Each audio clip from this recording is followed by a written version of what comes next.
Bonjour, bienvenue dans votre chaîne Communiquer en français. J'espère que vous allez super bien.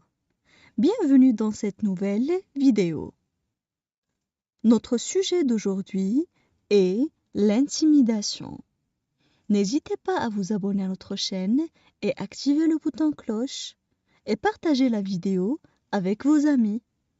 On commence la lecture du texte. L'intimidation.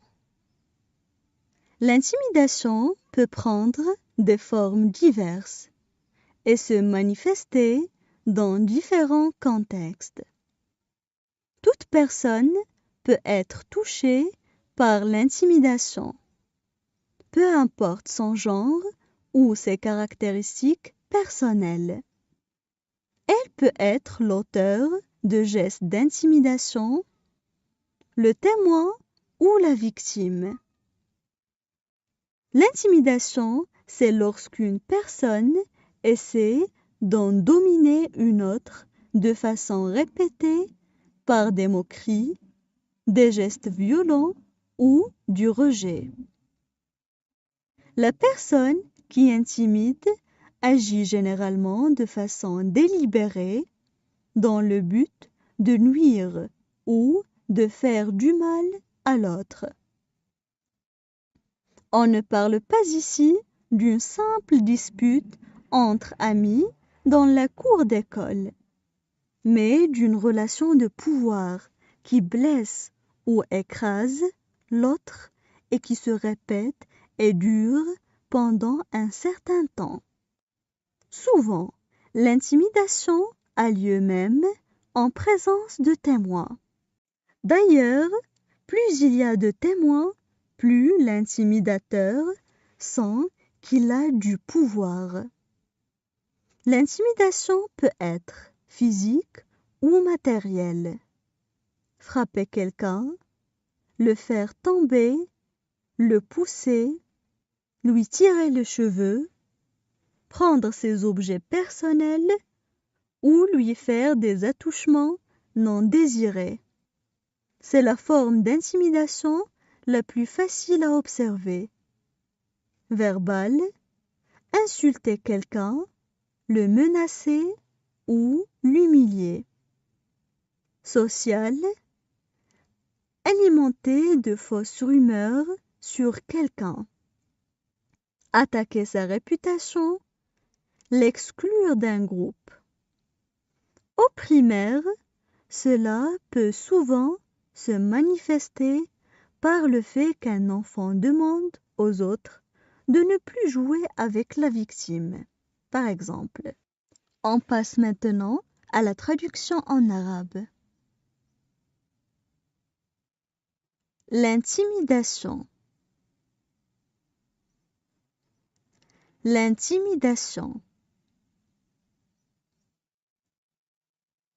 L'intimidation peut prendre des formes diverses et se manifester dans différents contextes.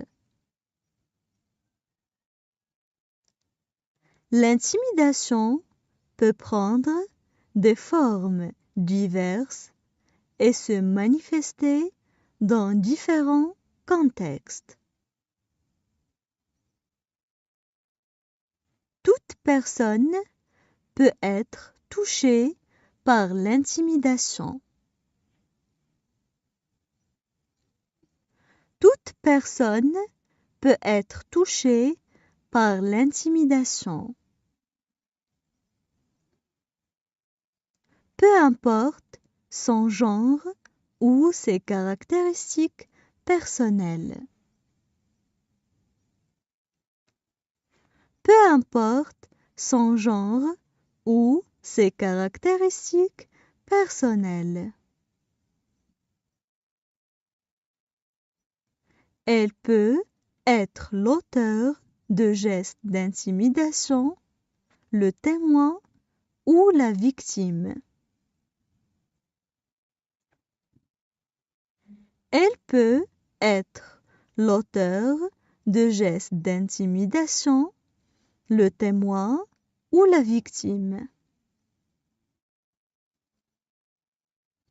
L'intimidation, c'est lorsqu'une personne essaie d'en dominer une autre. L'intimidation, c'est lorsqu'une personne essaie d'en dominer une autre. De façon répétée, par des moqueries, des gestes violents ou du rejet. De façon répétée, par des moqueries, des gestes violents ou du rejet. La personne qui intimide agit généralement de façon délibérée. La personne qui intimide agit généralement de façon délibérée. Dans le but de nuire ou de faire du mal à l'autre. Dans le but de nuire ou de faire du mal à l'autre. On ne parle pas ici d'une simple dispute entre amis dans la cour d'école. On ne parle pas ici d'une simple dispute entre amis dans la cour d'école, mais d'une relation de pouvoir qui blesse ou écrase l'autre.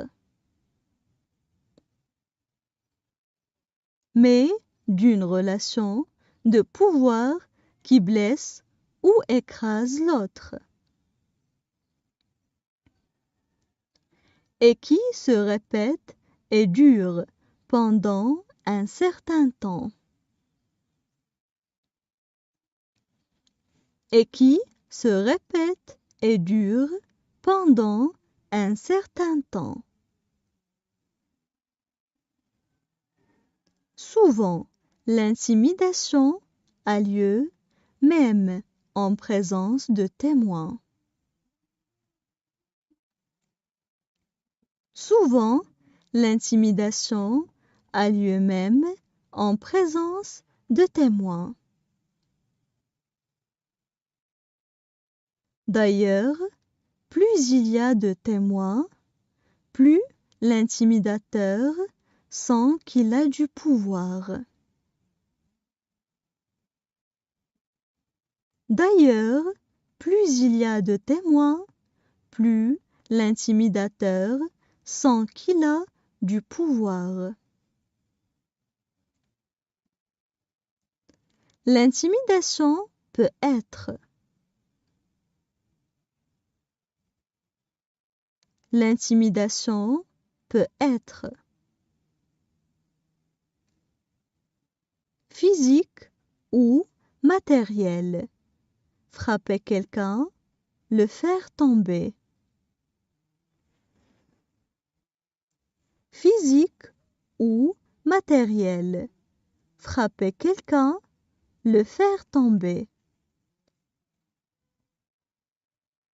Le pousser, lui tirer les cheveux, prendre ses objets personnels.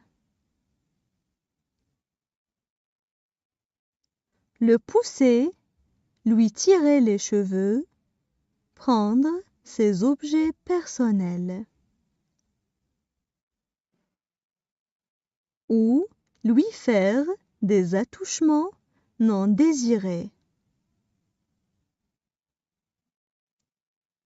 Ou lui faire des attouchements non désirés. C'est la forme d'intimidation la plus facile à observer. C'est la forme d'intimidation la plus facile à observer. verbal, insulter quelqu'un, le menacer ou l'humilier. Verbal, insulter quelqu'un, le menacer ou l'humilier. Social, alimenter de fausses rumeurs sur quelqu'un. Social, alimenter de fausses rumeurs sur quelqu'un. Attaquer sa réputation, l'exclure d'un groupe. Attaquer sa réputation, l'exclure d'un groupe. Au primaire, cela peut souvent se manifester par le fait qu'un enfant demande. Au primaire, cela peut souvent se manifester par le fait qu'un enfant demande. Aux autres de ne plus jouer avec la victime, par exemple. Aux autres de ne plus jouer avec la victime, par exemple. Maintenant, je vais relire le texte. L'intimidation. L'intimidation peut prendre des formes diverses et se manifester dans différents contextes. Toute personne peut être touchée par l'intimidation, peu importe son genre ou ses caractéristiques personnelles. Elle peut être l'auteur de gestes d'intimidation, le témoin ou la victime. L'intimidation, c'est lorsqu'une personne essaie d'en dominer une autre de façon répétée par des moqueries, des gestes violents ou du rejet. La personne qui intimide agit généralement de façon délibérée dans le but de nuire ou de faire du mal à l'autre.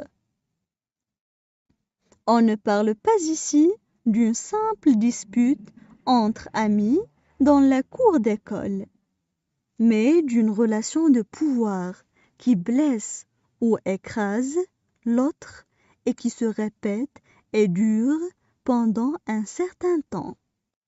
Souvent, l'intimidation a lieu même en présence de témoins. D'ailleurs, plus il y a de témoins, plus l'intimidateur sent qu'il a du pouvoir. L'intimidation peut être physique ou matérielle. Frapper quelqu'un, le faire tomber, le pousser, lui tirer les cheveux, prendre ses objets personnels ou lui faire des attouchements non désirés. C'est la forme d'intimidation la plus facile à observer. Verbal, insulter quelqu'un, le menacer ou l'humilier. Social, alimenter de fausses rumeurs sur quelqu'un. Attaquer sa réputation, l'exclure d'un groupe. Au primaire, cela peut souvent se manifester par le fait qu'un enfant demande aux autres de ne plus jouer avec la victime, par exemple.